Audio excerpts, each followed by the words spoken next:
Olá pessoal, tudo bem com vocês? Como é que tá por aí? E quem tá falando é a professora Isadora Barreto, professora de Filosofia e Geografia da Escola Arte SEB. Hoje nós iremos dar continuidade ao nosso caderno 2 de Filosofia, tá? Agora o módulo 7 para a turma do 7º ano da Escola Arte SEB. Olha aí o título, pessoal, um título muito relevante, muito atual, que é falar sobre justiça, falar sobre desigualdade, o que é desigualdade, o que é ser justo. Será se a minha noção de justiça é a mesma que a sua noção de justiça? Será se aquilo que eu entendo como desigual é o mesmo que você entende como desigualdade? Vamos falar sobre isso, tá? Aí, para você me acompanhar, precisa pegar seu caderno, né? Seu caderno 2 de filosofia, abrir lá na página 33, módulo 7, Justiça e Desigualdade, tá? E a gente vai dar uma lida aqui nesse texto em amarelo, observar essa imagem e dizer o seguinte, ó,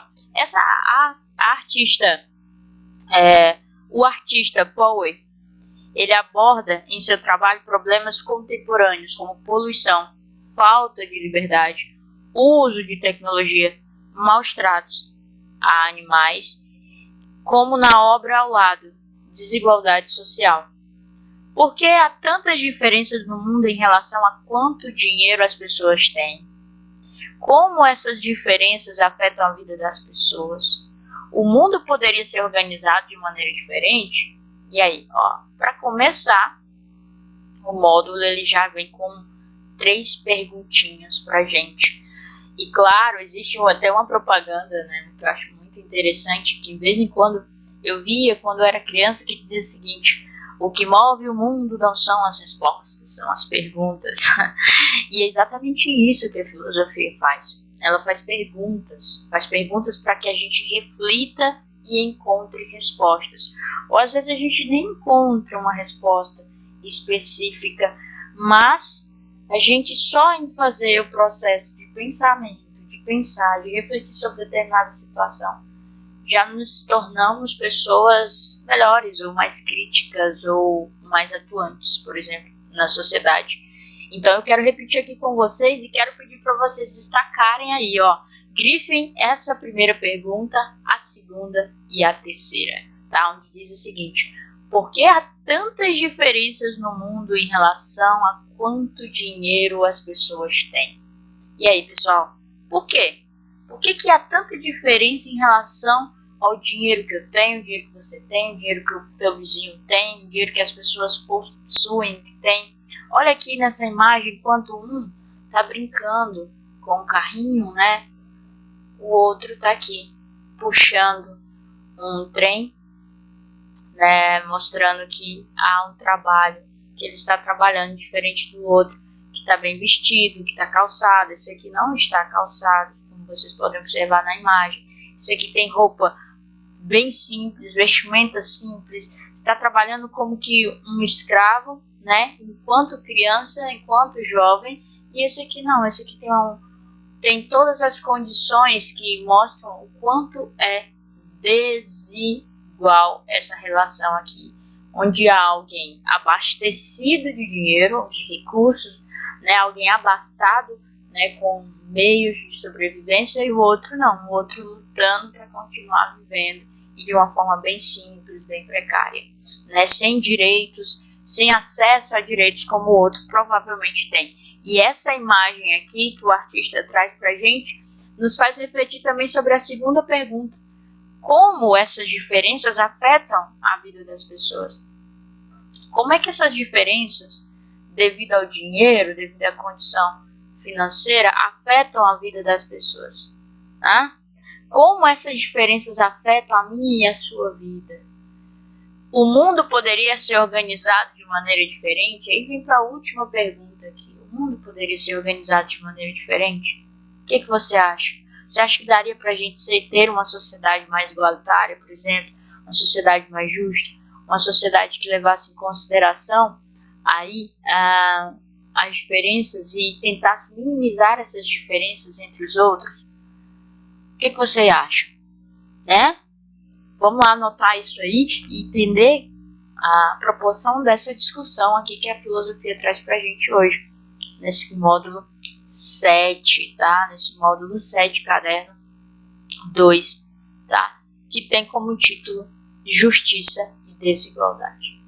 A gente tem que entender que justiça, ela tem alguns conceitos diferentes com base nos autores que a gente estiver analisando dentro da filosofia, tá? Existe justiça, tem um livro do Platão que se chama O Banquete, onde há uma discussão sobre temas como, por exemplo, justiça. E existe um personagem nesse livro que ele fala o seguinte: olha, justiça, ser justo é dar aquilo que lhe é próprio.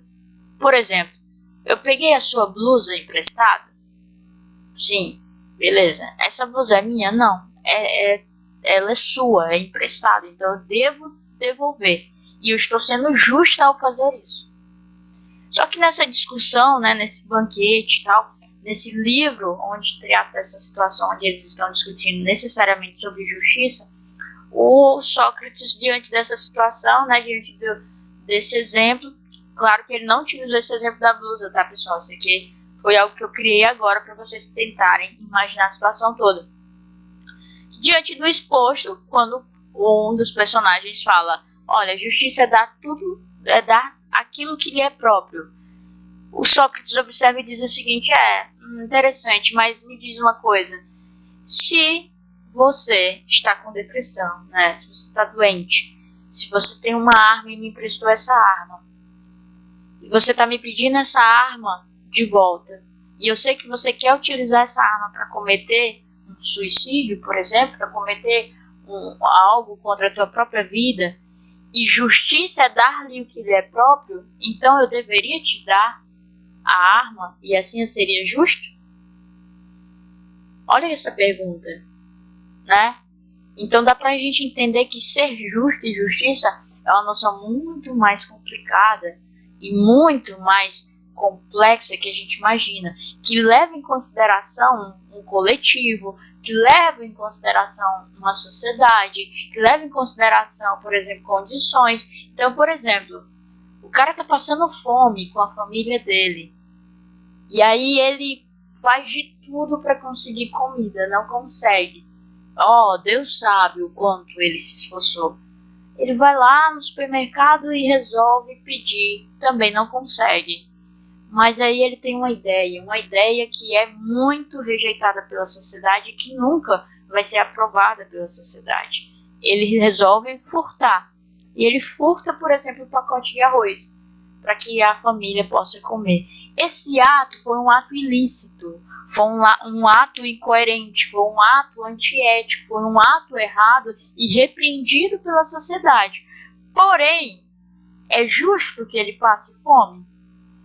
Então perceba o quanto é difícil a gente falar sobre justiça, o quanto é complexo a gente não se colocar ou se colocar no lugar do outro e dizer: poxa, eu faria diferente. Será que você faria diferente? Né? É por isso que o símbolo da justiça, pessoal, né, é uma mulher com uma venda, ou seja, a justiça ela é cega, ela deve ter essa imparcialidade, aliás, essa parcialidade, ela não deve ali influenciar no julgamento, na ideia daquilo que é correto, do que não é correto. Ela deve primeiro pegar as provas, ver se essas provas elas realmente demonstram que alguém cometeu, por exemplo, um ato ilícito. Enfim, essa é a forma de agir dentro da justiça. Por quê? Porque ela não conhece todo mundo. Né? Então, para julgar, ela tem que ser cega mesmo. Ela tem que ver aquilo somente que lhe mostram dentro de um processo judicial, por exemplo. E nós temos aqui uma atividade na página 34 que diz o seguinte: em grupos de 3 ou 4 alunos, leiam as situações e respondam às questões. Devido à pandemia, e a gente está tendo essa aula à distância, né, por aqui pelo YouTube, nós não vamos fazer um grupo de 3 ou 4 alunos. Esse trabalho vai ser individual, essa atividade vai ser individual.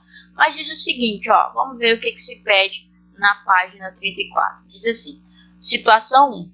O país X vai realizar um torneio de vôlei. São 24 equipes. De acordo com a regra, as 8 equipes com mais torneios vencidos jogarão sempre em suas cidades. Além disso, não precisaram jogar a primeira fase do campeonato, tendo classificação garantida.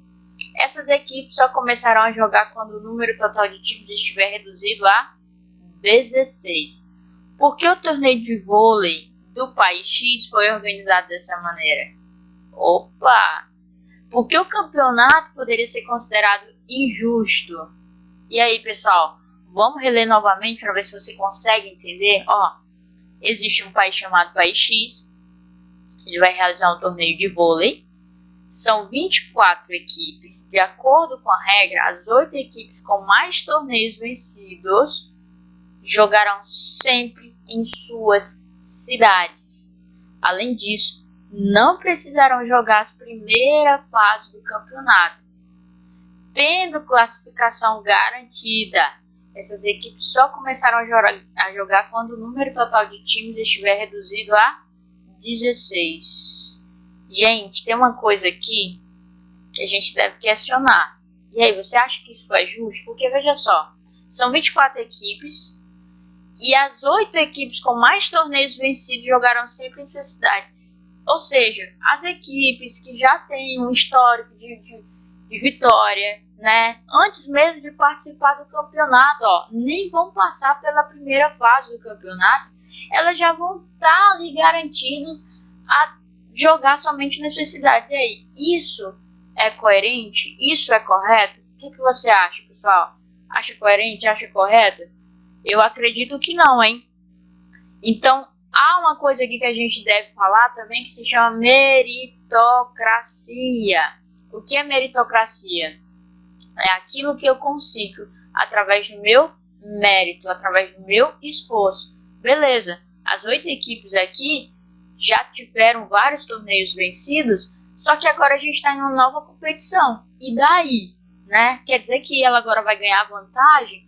A gente não deveria tentar isonomia, não deveria tentar aqui competir igualmente, mesmo que uns tenham mais títulos do que os outros. Então quero que vocês respondam essa questão, tá? E na próxima aula a gente continua esse modo.